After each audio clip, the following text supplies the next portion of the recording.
Dios Todopoderoso, Dios Eterno, elevamos esta súplica ante ti, reconociendo tu grandeza y tu majestad y creyendo en tu promesa. Está escrito que tú enviarías al Espíritu Santo y es llamado el Espíritu de verdad porque nos guiaría a toda la verdad. Lo necesitamos ahora. Envíalo, Señor, para que nuestras mentes estén atentas, para que comprendamos lo que leemos y lo que meditamos de tu palabra y que el efecto sea visto en nuestra vida transformada. Queremos vivir para tu gloria. Provee, Señor, para la necesidad de cada alma hoy. En el nombre de Jesús te lo suplicamos, Señor. Amén. Amén. Pueden tomar asiento. Vamos al Evangelio según San Marcos, capítulo 12.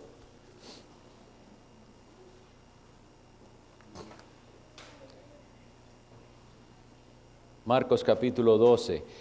Vamos a leer los versículos del 41 al 44.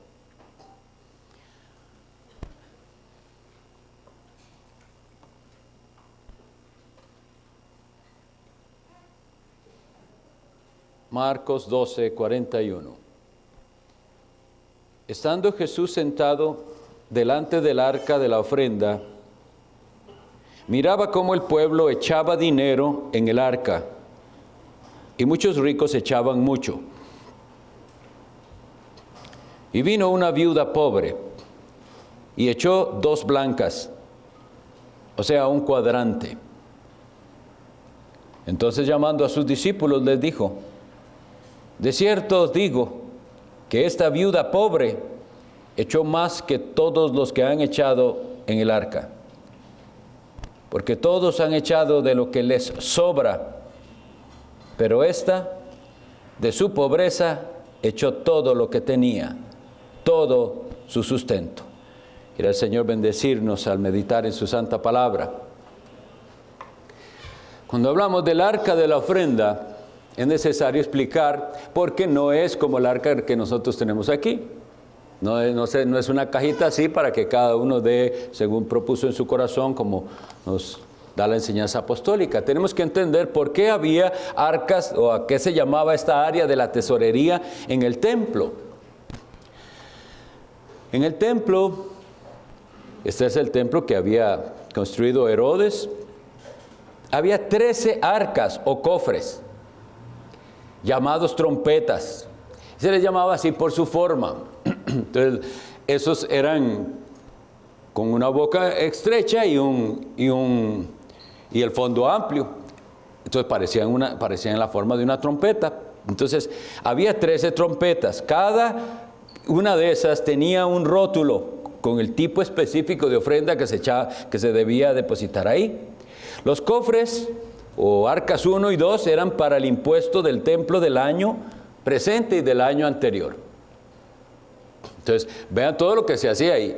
Había que pagar impuestos. Se pagan depositando en el lugar apropiado. Los cofres del 3 al 7 eran para cubrir el costo de las tórtolas, las palomas, la leña, el incienso, los vasos de oro, respectivamente, todo eso. Y si a alguien le sobraba dinero después de haber costeado su sacrificio, lo depositaba en uno de los restantes. Los cofres del 8 al 12 eran para el sobrante de las ofrendas por el pecado. Las ofrendas por la culpa, las ofrendas de las aves, los nazareos. El nazareato era un tipo de voto que había que hacer. Y cuando se cumplía aquel tiempo del voto, había que dar una ofrenda específica. Se depositaba en una arca específica. Las de los leprosos que se habían curado, todo eso era desde las arcas del 8 al 12. Y el cofre 13 era para ofrendas voluntarias. Esa es la manera en que se organizó la tesorería, digamos así, del templo en la antigüedad. Si ustedes y yo leemos con cuidado en el Antiguo Testamento, en Levítico, nada de esto se organizaba así. Realmente las personas tenían que dar sus ofrendas. Pero al multiplicarse sus ofrendas eran en especie, ¿recuerdan? Las ofrendas por el pecado, los holocaustos, etcétera, pero siempre eran especies, o animales, o alimentos, o bebidas, sea cual sea la cosa. Lo que pasa es que después, entonces lo que hicieron para facilitar era recaudar en estos cofres, y después los sacerdotes se dedicaban a hacer los sacrificios. Entonces, por decir algo, si había en el cofre de los que, para lo que les alcanzaba su sacrificio, era los palominos o las tórtolas, ellos iban a ir, revisaban cuánto dinero había ahí, correspondía a cuántas sacrificios que se podían hacer, perdón, y entonces los hacían a favor de todos los que habían echado la ofrenda ahí.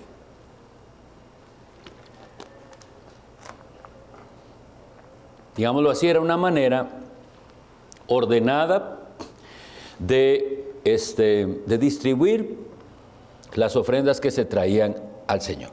Consideré interesante eso que lo viéramos porque a veces perdemos de vista cómo era ese templo en el que el Señor Jesús y sus discípulos tanto estuvieron y enseñaron. Como les había dicho en la mañana a los que estuvieron, había una área del templo en la cual podían entrar extranjeros, pero había otra área en la que no eran permitidos. Entrar ahí era profanar el templo. Por eso había, en cierta ocasión, ustedes leerán en los Hechos de los Apóstoles que acusan al apóstol Pablo de que había metido un incircunciso al templo, y eso era profanarlo, a la parte que era prohibido. La siguiente, aunque se le decía el atrio de las mujeres, no era que era solo para las mujeres, lo que se quería decir era hasta aquí llegan, y en esa parte era donde estaban esos cofres, es decir, ofrendar si se les permitía, pero más allá, solo los varones, más allá, solo los levitas y el sacerdocio, como les expliqué, los dedicados a hacer la ofrenda al Señor. Y veamos lo que dice el versículo 41 de nuestro texto. Estando Jesús sentado delante del arca de la ofrenda, miraba cómo el pueblo echaba dinero en el arca. Jesús miraba al pueblo. Yo considero que si pusiéramos atención a estas notitas, a esas palabras, y nos ayudara como motivación a prestar atención a lo que hoy vamos a estudiar, es Jesús miraba, Él observaba. ¿Y saben qué? Jesús también observa hoy en día. Hoy mismo observa lo que hacemos y cómo lo hacemos. Y es importante entonces que estudiemos la palabra de Dios con esto en mente. Dios me ve. Dios ve lo que hago, Dios ve lo que no hago, Dios ve cómo lo hago, y Dios conoce aún más el porqué, la motivación. Vamos a hablar entonces de las ofrendas. Para presentarse delante de Dios, para acercarse a Él, desde antiguo estaba establecido que se necesitaba ofrenda. Nunca puede nadie acercarse a Dios sin una ofrenda. Así lo dice Deuteronomio 16:16. 3 veces cada año aparecerá todo varón tuyo delante de Jehová tu Dios, y ninguno se presentará delante de Jehová con las manos vacías. Ahí nos está enseñando el Señor. No, Dios no acepta que usted venga como si nada. Hay algo que se representa con esa ofrenda. Hay algo que se nos quiere dar a entender. Nadie se atreva a venir a Dios con las manos vacías. Pudiera ser un versículo que puedan utilizar los falsos maestros que andan detrás del dinero de las personas. Claro que sí. Y entonces como sabemos que han hecho de la religión un negocio, les hubiera servido. Pero no es eso lo que quiere decir. Es, ninguno se presentará delante de Dios con las manos vacías, es decir, sin ofrenda. Pero tenemos que entenderlo bien. Todo este sistema levítico, tenemos un libro que se llama así, Levítico, donde está regulado todas las ofrendas y los tipos y todo. Tenía un propósito y el pueblo de Israel en su mayoría no lo entendió. No lo entendió. Porque en el Salmo 50:12, Dios le dice a ese pueblo, si yo tuviera hambre, no te diría a ti. Esto de los sacrificios no es porque Dios necesite carnes, ni panes, ni vino, ni aceite. Dios no necesita nada de eso. Ustedes deben entender por qué es que se trae esa ofrenda. Por eso les digo, lean el Salmo 50:12, donde Dios les reclama a ellos, miren, no es por eso. Todo es mío, los animales todos del campo y de la selva, todo le pertenece a Dios. Así que usted no está viniendo a darle a Dios algo que no es de Él, le pertenece a Él. En el capítulo 4 del libro de Génesis, nosotros tenemos registrado lo que ocurrió con los dos primeros hijos de Adán, Caín y Abel.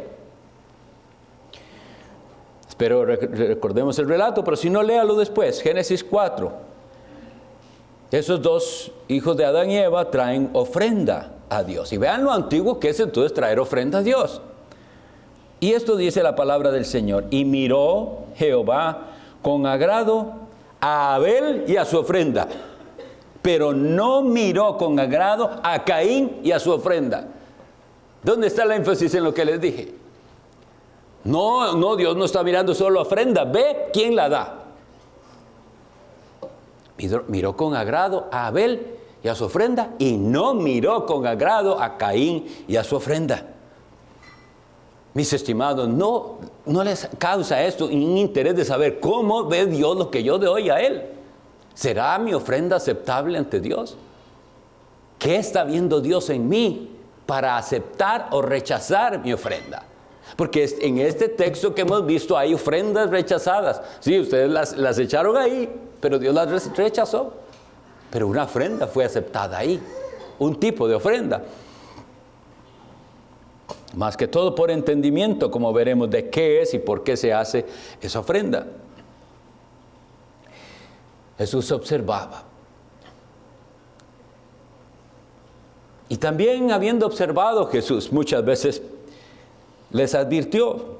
Mateo 5, 23 y 24 dice así Jesús a los que les está hablando. Si traes tu ofrenda al altar. Entonces imagínense aquel gran atrio de ofrendas donde había 13 arcas de diferentes ofrendas. A eso se está refiriendo el Señor Jesús. Y dice, trae su ofrenda. Y usted se recuerda que alguien tiene algo contra ti. Que tu hermano tiene algo contra ti. Cuando hablamos de esto es necesario enfatizar cómo está Dios diciéndolo. Que tu hermano tiene algo contra ti. Ahí no dice el Señor Jesucristo si tienes algo contra tu hermano. No, es que si usted tiene algo contra tu hermano, lo lógico es que usted debe ir a buscarlo y hacer la paz. Pero aquí el Señor va un paso más allá en nuestra necesidad de entender la santidad que Dios pide de nosotros y dice, si usted se da cuenta que alguien tiene algo contra usted. Bueno, esa persona, eso que tenga contra usted, hay dos posibilidades. Puede que tenga razón porque usted le ofendió. O puede que no. Pero si se da cuenta, ¿qué dice el Señor Jesús? Deja allí tu ofrenda delante del altar y anda, reconcíliate primero con tu hermano y entonces ven y presenta tu ofrenda. Quisiera saber en cuántas iglesias de estas que son famosas por recoger dinero hacen ese alto y le dicen a la gente, no, pare, no dé nada, está en paz con su hermano. Está en paz con su vecino, con su familiar, está en paz y no, ni se atreva a dar ofrenda, que no, Dios no la va a aceptar.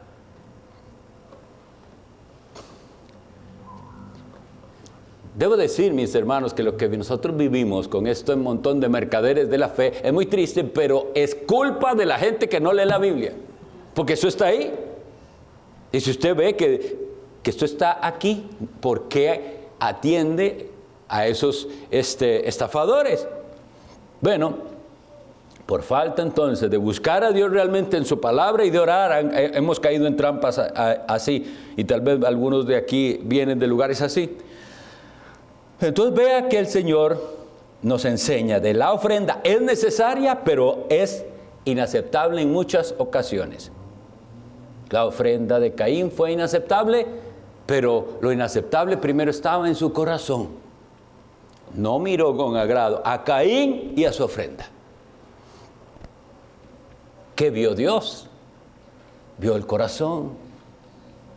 Y eso es lo que ve en nosotros. Ustedes vienen aquí y Dios ve más allá. Yo los puedo ver. A mí todos me parecen cristianos. Dios ve. Y entonces Él verá si acepta su ofrenda, si acepta su oración, si acepta su alabanza.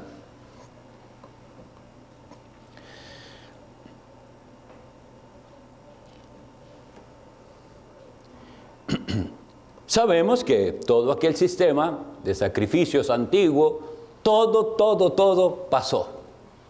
Y algunas personas se sentirán contentas porque son egoístas y mezquinos y no querían dar nada. Y entonces dicen, qué bueno, ya no hay que hacer todo eso.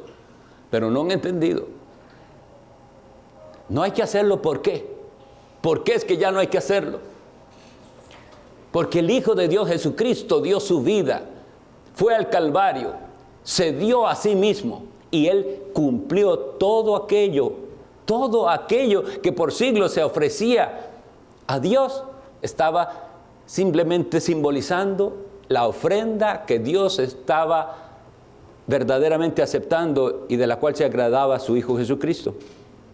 Se cumplió ya en Jesucristo. Por eso no tenemos que hacerlo mal. Ahora, para estos verdaderamente que entonces piensan, ahora no, qué dicha, nos facilitaron las cosas, ya no hay que dar todo aquello. Lucas 14:33 nos dice ahora cómo es este camino. Cualquiera de vosotros que no renuncia a todo lo que posee, no puede ser mi discípulo. Ahora no se trata de traer un diezmo o una partecita o algo. Todo tiene que darlo a Dios. Y no significa que se lo tiene que dar al pastor. Es, todo ahora le pertenece a Él. Renuncio a todo por Él. Estoy dispuesto a todo por Él. El que entienda eso, el que de verdad está siguiendo a Cristo, no va a tener problemas con dar. En el libro de los Hechos de los Apóstoles, capítulo 20, versículo 35, el apóstol Pablo dice que la enseñanza del Señor Jesucristo es: más bienaventurada cosa es dar que recibir. Eso es contrario a todo lo que el ser humano pueda pensar. Usted sea sincero y piense, ¿cómo es posible que sea mejor dar que recibir? Si a mí lo que me gusta es que me den y recibir y que me regalen. Esto se entiende solo espiritualmente. Cuando Dios le da la alegría al ser humano de dar, parecerse a Dios dando, porque de tal manera amó. La demostración de Dios, de su amor, es que dio a su Hijo unigénito. Entonces, cuando nosotros, transformados por el Espíritu Santo, aprendemos a dar, estamos siendo como Dios nuestro Padre. Aprendemos a dar, y a dar de una manera generosa, desinteresada. Qué cosa más espantosa realmente, mis estimados, han hecho con de que usted le da a Dios y que Dios le va a devolver yo no sé cuánto. Qué daño tan grande. Cuando es todo lo contrario. Él nos dio todo al darnos a su Hijo. Nos lo dio todo. Entonces nosotros renunciamos a todo por Cristo. Así que cuando nosotros damos alegres, damos contentos. Porque el libro de los Proverbios, capítulo 23, versículo 26, dice lo que realmente Dios quiere. Y dice así: dame, hijo mío, tu corazón. Ese es lo que Dios pide de nosotros. A veces la gente viene con sus preguntas y quiere una respuestita fácil.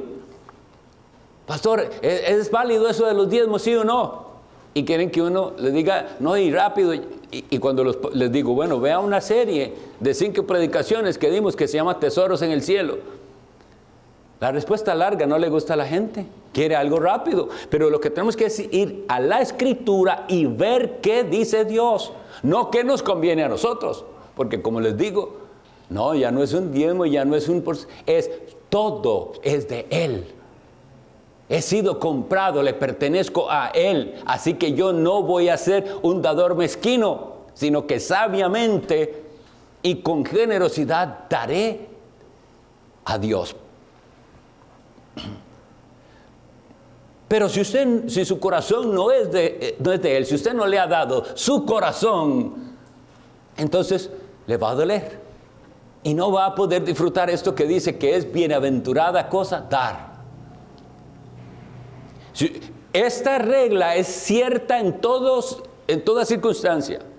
Si ustedes observan, incluso personas que no sean cristianas del mundo, que son personas acostumbradas a dar y que son desprendidas, obsérvelas. Y son personas que tienen en su corazón una satisfacción que no conocen los egoístas. La satisfacción que Dios da al generoso es preciosa. Se siente bien de dar y de dar. Ya veremos, no para que lo vean como estos que están aquí. Porque cuando aquí dice que él vio que los ricos echaban mucho, eso no tiene nada de malo. Tienen que echar, les corresponde. Pero Dios vio más allá. Jesús no está viendo nada más qué cantidad dieron. Jesús está viendo lo que ellos están haciendo y por qué. Por eso es que también en el capítulo 5 de Mateo, Jesús les dice: cuidado cuando usted da. No sepa tu mano izquierda lo que hace tu derecha. Es decir, no lo hacemos para que otro vea, no lo hacemos para que nos califiquen de buenos, de generosos. Fíjense en el mundo y seamos completamente diferentes a ellos. Porque cuando se necesitan ayudas, los poderosos dan y dan cantidades exorbitantes. ¿Para qué? Para que después haya una placa que diga que ellos dieron no sé cuánto para aquella obra. Ya tienen su recompensa, dice Jesús. Nosotros no lo hacemos para eso. Nosotros debemos dar movidos por un corazón que se goza en dar y de ayudar a otro. Y hay que dar de cierta manera. Alguien pudiera pensar, y no se ve aquí en el texto, que esa viuda no debería haber dado. Pero recordemos los propósitos que yo les dije de las ofrendas. Ella sabía que era su deber dar. Esto era lo más que podía dar. Es más, Jesús dice que dio todo su sustento. Cuando nosotros vemos esto, tenemos que ver cómo valora esta viuda las cosas. Tengo un cuadrante, 2 blancas. Eso es todo. Como lo que nosotros decimos, un menudo. Nada más, eso es todo lo que me queda y no tengo absolutamente nada más. Ella pudiera haber pensado, Dios comprenderá que no puedo dar, pero ella tiene que valorar. Es que lo que pasa es que tiene que ver con mi conciencia. Se me manda a mí dar y yo debo dar, y esto es lo que puedo dar. Entonces tiene que tomar una decisión entre su necesidad física y eso que le va a traer a ella. En aquel momento estamos hablando, porque era requerido por la ley, paz una conciencia limpia. Es decir, ella dice, Señor, soy pecadora. He ofendido, he transgredido la ley de Dios. Es más, no me alcanza, creo que ni para los palominos, para nada. Pero esto es lo que tengo. Y entonces lo que está valorando es lo espiritual. Aunque no tenga hoy para comer, voy a dar lo que se necesita para el bien de mi alma. Lo que está ella es valorando el bien de su alma. Así es como debemos entenderlo. Ahora les pregunto, ¿quién valora hoy así las cosas? De nosotros no se pide nada para el perdón de nuestros pecados, sino la fe en Jesucristo. Pero lo que nosotros estamos viendo es, ¿qué está usted dispuesto a dejar y a renunciar por Cristo? Ahí está más difícil, ¿verdad? Porque hay muchas cosas que impiden a las personas seguir a Cristo y no están dispuestos a renunciar a ellas. Sí, claro, podemos ver a estos ricos que aunque sus ofrendas fueran grandes, posiblemente estaban dando de lo que les sobraba. Y así, incluso en las iglesias hay gente que se comportan así. Quieren dar, es decir, quieren que nada les cueste, quieren que no haya ninguna complicación ni hacer ningún sacrificio. No es este el camino entonces del cristianismo, si usted quiere algo así. Está escrito en el segundo libro de Samuel, capítulo 24, que el rey David en cierta ocasión, que había una plaga por culpa de algo que él había hecho. Había una plaga terrible en Israel. Y el ángel, más bien el profeta de Dios viene y le dice que debe ir a ofrecer sacrificio a Dios para que cese aquella plaga. Y él va donde el hombre, Arauna, un jebuseo, y le dice: véndeme esta heredad, un campo de tierra, véndamelo. Voy a hacer un sacrificio a Dios para que cese esta mortandad, una peste que había en Israel. Y aquel hombre responde: yo se lo doy, rey, yo le doy ahí, y le doy los bueyes, y le doy todo de sacrificio. ¿Qué responde David? No ofreceré a Jehová mi Dios holocaustos que no me cuesten nada. Y eso es lo que la gente quiere hoy, una religión que no le cueste nada. Y aquí no estamos hablando, insisto, de lo monetario. La gente no quiere sacrificarse de ninguna manera por las cosas de Dios.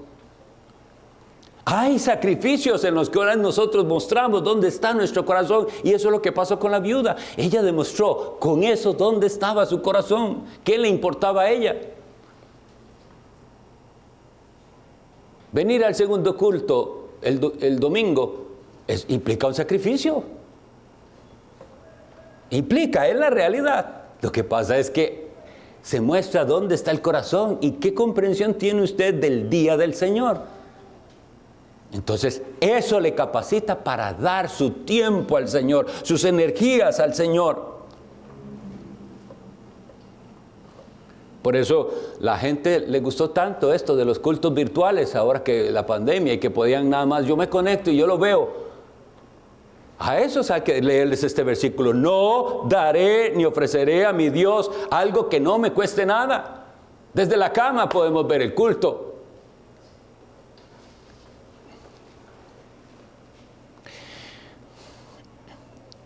Al hablar de esto de ofrenda, debo recordar que nadie puede dar lo que no tiene. Jesús está aquí observando al que da. Y Jesús está observando cómo da. Y esos ricos que echaron mucho, ¿por qué no podían dar de la manera que dio la viuda? Porque no pueden. Ellos lo único que podían dar era material, pero su corazón no lo podían dar, porque ellos no habían entregado su corazón.